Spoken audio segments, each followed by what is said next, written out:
함께 읽겠습니다. 하나님이여, 주는 하늘 위에 높이 들리시며 주의 영광이 온 세계 위에 높아지기를 원하나이다. 아멘. 오늘 본문은 어떤 한 사람이 마음의 위축과 심란함으로 굴 같은 곳에 갇혀 있다가 마음의 용기를 얻고 마침내 그 굴에서 벗어나 기지개를 펴고 밝은 태양을 마주하는 장면을 묘사하고 있는 시라고 할 수 있겠죠. 그 굴에서 그를 광명의 세계로 인도한 계기가 무엇인가 반복해서 나오는 말씀인데, 하나님의 인자와 진리, 하나님의 영광의 광채인 것입니다. 오늘 표제에 의하면요, 표제 57편 가장 앞에가 파란 글씨로 된 게 표제죠. 이 시편은 다윗이 사울을 피하여 아둘람 굴에 머물 때 그렇게 말하고 있죠. 그러니까 다윗이 사울을 피하여 굴에 머물렀을 때다. 혹은 엔게디 굴, 그러니까 두 굴인데요. 아둘람 굴, 엔게디 굴. 어쨌든 굴에 머물렀을 때입니다. 자, 여러분 한번 기억을 되살려 보면요, 도망길에 오른 다윗이 아히도벨, 제사장 아히도벨의 집에 가서 급하게 음식을 먹고 골리앗의 칼을 받아들였습니다. 그리고 마음에 그래서 한 점 쉼을 얻고 그리고 망명을 준비하는데 그때 하필 거기에 도액이 있었습니다. 에돔 사람 도액이요. 그 도액이 다윗의 거취를 그만 사울에게 밀고 한 것이에요. 참 안타깝죠. 다 상황도 괜찮은데 왜 하필 거기 도액이 있었냔 말입니다. 그러니까 사울에게 밀고 당하였으니까 다윗은 이제 죽을 운명이죠. 다시 또 도망치게 됩니다. 그가 도망친 자리가 그일라의 성읍이에요. 그일라의 성읍에서 한참 타작을 할 때 블레셋 사람들이 타작마당에 타작 열매들을 탈취하는 것입니다. 이스라엘의 메시아로 부름받은, 기름 부음 받은 자로 부름받은 이 다윗의 입장에서는 블레셋이 이렇게 와서 탈취하는 것을 가만히 두고 볼 수는 없는 것이에요. 비록 망명 중이었지만요. 그래서 안 되겠다 싶어가지고 하나님께 기도한 후에 용기를 가지고 주변 사람 만류에도 불구하고 블레셋을 내쫓습니다. 자, 그러면은 그일라 사람은 다윗에게 은혜를 입은 거잖아요. 근데 이 사람들이 사울이 한편으로는 살아있는 권력이라 그가 무섭고 한편으로는 사울에게 인정을 받고자 그만 다윗의 거취를 사울에게 또 어떻게 합니까? 폭로하는 것입니다. 다윗의 입장에서는 골리앗의 칼도 갇혔어요. 메시아로서의 직분도 수행했어요. 블레셋도 물리쳤습니다. 하나하나 그의 길들을 그래도 어려운 중에 가고 있는데, 다른 한편에서는 예상하지 못한 밀고 폭로 등이 그를 더 곤란하게 만드는 것이에요. 마음이 너무 힘든 것이죠. 이제 십광야로 도망합니다. 그랬더니요, 십광야 여기저기 도망하는데 그 사람들이요, 다윗의 위치를 여기저기 가르쳐 주는 것입니다. 도저히 있을 수가 없어갖고 요나단 잠깐 만나고 위로받고 블레셋에 몸을 숨기는 것이잖아요.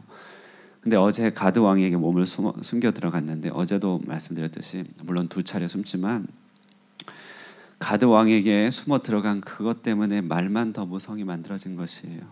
아무것도 얻지 못한 채 다윗은 어떻게 합니까? 몸을 어그적거리고 침을 흘리면서 미친 채 하면서 연기하며 도망쳐 나온 곳이 엔게디입니다. 우리 직장 생활하시는 분, 여러 가지 어려운 상황 헤쳐나가기 위해서 어기적거리면서 때로는 미친 척이라도 하면서 상사 앞에서나 거래처 앞에서 그렇게 힘들게 살아가지 않습니까? 그 사람이 살다 보면 연기도 이렇게 하는 거예요. 다윗이 그랬다는 것이. 그러니 희한하게 일이 어긋나죠. 이게 뭔가 싶은 마음으로 엔게디 굴에 그렇게 들어가는 것입니다. 여러분, 그 굴에서 나오고 싶었겠어요? 정말 나오고 싶지 않았겠죠. 아무것도 하고 싶지 않고 사람도 만나고 싶지 않았을 것입니다. 간혹 두문불출하는 사람들이 있어요. 도저히 바깥 세상으로 나오기 힘들어하는 분들도 계시죠. 지금도 멀쩡한 것 같지만, 겉으로는 멀쩡한 것 같지만 한 번 밖으로 나오려면은 심호흡 여러 번 하고 나와야 되시는 분들도 계실 거예요. 자기라는 굴 속에, 우울증이라는 굴 속에서 두려워하는 분들도 분명히 계실 것입니다. 시인은요, 그때 그 마음을 정말 헤아려 본 슬픔, 헤아려 본 괴로움으로 괴로워하다가 돌연 하나님의 인자와 자비를, 인자와 진리를 만나게 된 것이에요. 하나님의 헤세드, 사랑과 그의 정직한 진리를 만난 것이에요. 그 인자와 진리, 그를 놓지 않는 사랑과 모든 것을 온전케 하시는 하나님의 정직이 자신의 삶을 지탱해주고 세워줄 것이라고 하는 확신이 생기는 것입니다. 오늘 본문 보시면 그래서 3절에 인자와 진리를 보낼 것이다 라고 기대하고 있고, 10절에서는 주의 인자와 주의 진리가 어떻습니까? 너무나 크고 하늘에 미쳐서 너무 커서 하늘에 미치고 주의 진리는 궁창에 이를 것이다. 위축되고 굴 속에 갇혀서 인자와 진리가 오기만을 기다렸는데 이젠 찬양하는 가운데 이게 너무 커서 온 땅을 지배하고 다스리는 진정한 권력이 될 것임을 선포하고 있습니다. 이 하나님을 만나면서 다윗이 굴 밖에 나오는 것이에요. 굴 밖의 세상도 하나님의 세계다. 굴 밖의 세계도 하나님이 통치하신다. 하나님이 모든 혼란을 주관하고 계신다는 것을 깨닫게 되는 것이죠. 자, 여러분, 그러므로 우리 가운데 이런 굴 가운데 있다면 오늘 시편이 우리에게 큰 답을 준다는 것입니다. 먼저 보시면요, 주의 인자와 진리를 만나는 그런 주의 날개 그늘 아래 우리의 몸을 숨겨야 됩니다. 다윗은 내게 은혜를 베푸소서라고 말을 반복하면서 아주 절박하고 절망적인 감정을 표현합니다. 은혜가 없이는 안 됩니다, 이렇게 얘기하죠. 근데 그가 그 굴 속에서 주의 날개 그늘 아래 피하겠다고 합니다. 여러분, 질문할게요. 왜 돌연 주의 날개 그늘 아래라고 할까요? 우리 하나님을 독수리처럼 생각해서 그렇게 생각하는 것도 있겠지만, 사실은 지성소 안에 들어가면 언약궤를 덮는 속죄소 뚜껑이에 그룹들의 날개가 있습니다. 그것을 주의 날개라고 부르는 것이에요. 다윗은 자기가 숨어들은 굴이요, 절망의 굴이지만 문득 홀로 있는 이곳이 지성소, 하나님의 날개가 펼쳐진 곳이라는 사실을 깨닫게 됩니다. 자기를 수색하는 사울의 병사들이 자신을 탈취하려고 쫓아오지만 홀로 있는 그곳은 알고 봤더니 지성소의 굴이다. 실제로 그래요. 지성소는요, 사방이 가로막혀서 빛이 하나도 들지 않는 곳입니다. 아무것도 없고 오직 언약궤만 있는 곳이 지성소예요. 그러니까 1년에 한 차례 대제사장이 그 안에 들어가는 거잖아요. 죽을지도 모르고 들어간단 말이죠. 그 지성소는 완벽한 굴입니다. 자, 여러분, 그러므로 우리가 여기서 배우고 묵상할 수 있는 것은 인생의 굴이라고 하는 것도, 실은 인생의 굴, 그러니까 그 자체는요, 그 시간은 거꾸로 생각하면 바로 내게 지성소가 드리워진 시간이다, 이렇게 말할 수 있는 것입니다. 그렇죠, 여러분?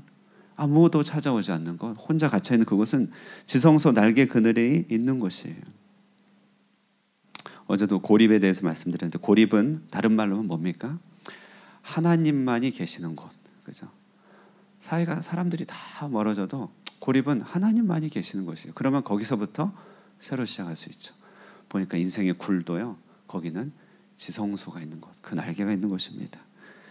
그 굴과 같은 곳에서 지성소 날개를 떠올리면서 주님의 인자와 진리가 오시리라는 기대를 하게 되는 것이죠. 물론 고통이 사라진 건 아닙니다. 주변의 고통을 영원히 사자들, 불사르는 자들, 창과 화살, 날카로운 칼에 찔리는 것 같은 것으로 묘사합니다. 탄식하고 있죠. 그러나 지성소 아래 몸을 누이고 있습니다. 우리는 먼저 이것을 체험해야 됩니다. 내가 처한 굴, 곤란한 환경, 눈앞에 깜깜한 환경들이 주의 날개가 있는 지성소라고 하는 깨우침을 얻어야 됩니다. 여러분, 오늘 아침에 우리 불 꺼놓고 기도하는 이곳이 그런 지성소인 줄로 믿습니다. 자, 이제요, 주님은요, 인자와 진리를 만나죠. 이제 낙담하고 불행한 마음을 곰씹지 않겠다고 결단합니다. 결단해요. 사울은 이제 다윗은 마음을 확정했다, 이렇게 말하고 있다는 것이죠. 언젠가 말씀드렸는데요, 새벽 때요, 여러분, 우리 자신을 전지적 작가 시점에서 우리 자신을 위에서 한번 내려다 보십시오. 내려다 보시면 좀 보이는 게 있어요. 내가 늘 반복하는 실족이 있습니다. 내가 늘 넘어진 절망이 보여요. 나 멀쩡한데 그때만 되면 맥을 못 추는 거예요. 나 괜찮은데 어떤 일만 당하면 자꾸만 내가 막 안에서 막 떨려요. 왜 이러지? 나 왜 꼭 그래야 되지? 이런 마음이 좀 드는 것이고, 약간 객관적으로 보면요. 자신을 반복적으로 실족시키는 상황에 빠진 거잖아요. 뭔만 좀 하려고 그러면 사울이 나타나고, 뭔만 좀 하려고 하면 사울의 측근들이 밀고 하고, 뭘 못하니까 트라우마 속에서 뭘 못하는 거예요. 근데 이 지성소 아래서 자신을 보는데요, 이 반복적으로 실족시키는 상황은요, 알고 봤더니 이것은 정말 악한 자의 괴롭힘이죠. 너무 뻔한 수작인 것이에요. 다윗은 거기서요, 거절을 배운다는 것이에요. 나 이제 그만할 거야. 나 이제 그만 실족할 거야. 이건 악한 영과 원수만 기쁘게 하는 것이야. 그는 그때 새벽의 광명을 바라보는 것이에요. 오늘 본문 한번 읽어볼까요? 하나님이여 내 마음이 확정되었고 확정되었사오니. 우리 한번 읽어볼까요? 우리 57절에 한번 다 같이 읽어보겠습니다. 7절 8절입니다. 시작. 하나님이여 내 마음이 확정되었고 내 마음이 확정되었사오니 내가 노래하고 내가 찬송하리이다.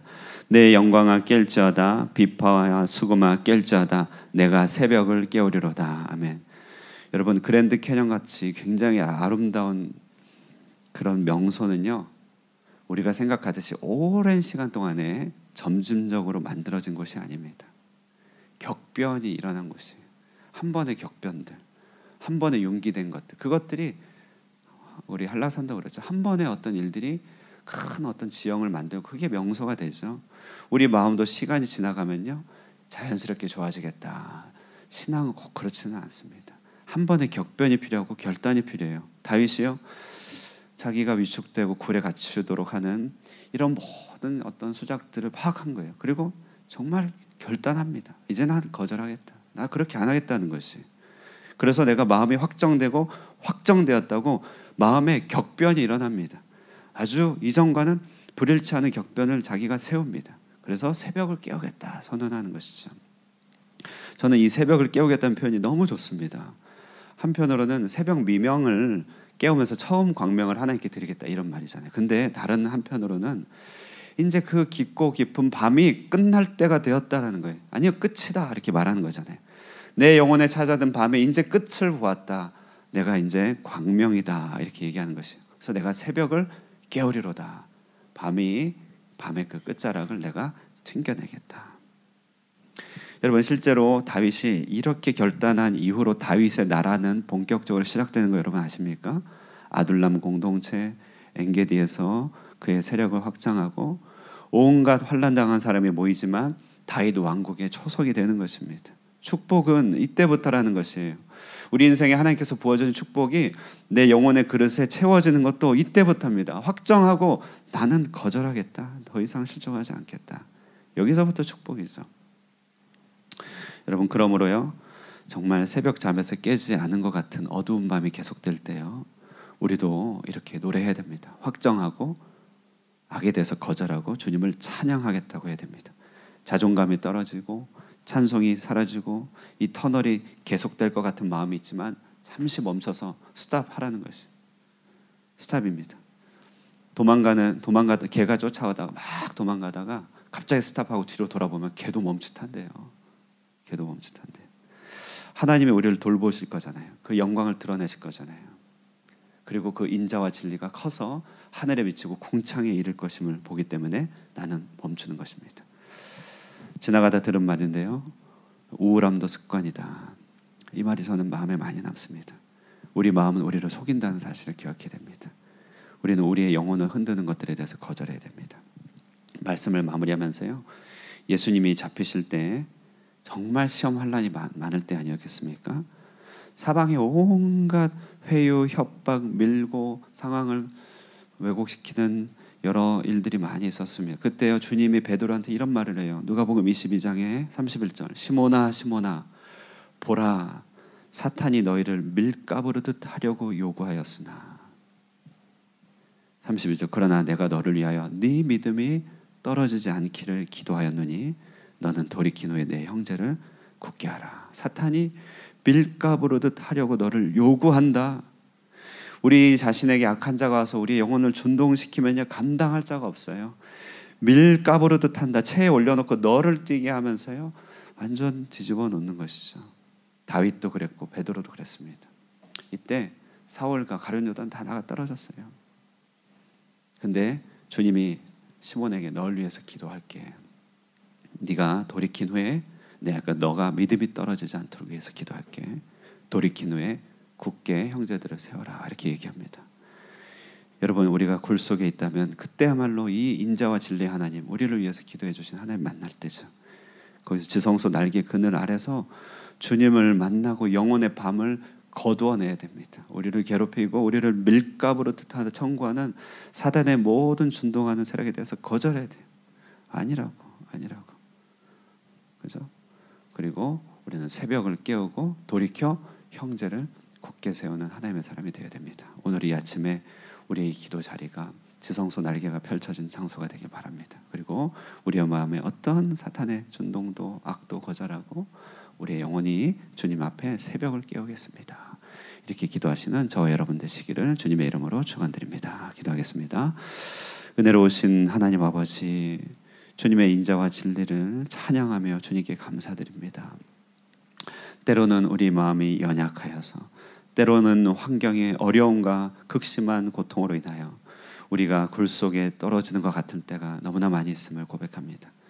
하나님, 때로는 우리의 바깥 세계가 두렵기도 하고 때로는 사람을 만나는 일들이 걱정이 되기도 합니다.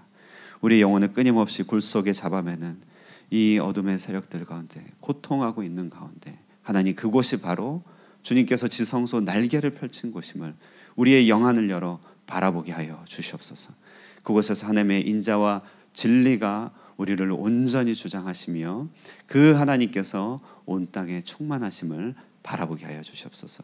그러므로 하나님, 우리 인생의 밤을 그치고 하나님 아버지, 사단과 흑암의 세력들에 대해서 거절하며 새벽을 깨우겠노라 선언하는 하나님의 백성 되게 해주시고 마음을 확정하여 주님의 날개 그늘 아래서 찬양하며 이 땅 가운데 하나님의 아름다우심을 드러내는 주의 백성 되게 하여 주시옵소서. 이 아침에 주의 날개 그늘 아래서 기도하길 원합니다. 살아계신 하나님께서 우리와 함께하여 주시고 우리를 덮어주시기를 간절히 바라고 살아계신 예수님의 이름으로 기도드리옵나이다. 아멘. 우리 말씀 생각하시면서요, 주의 날개 그늘 아래서 기도하시고 돌아가도록 하겠습니다.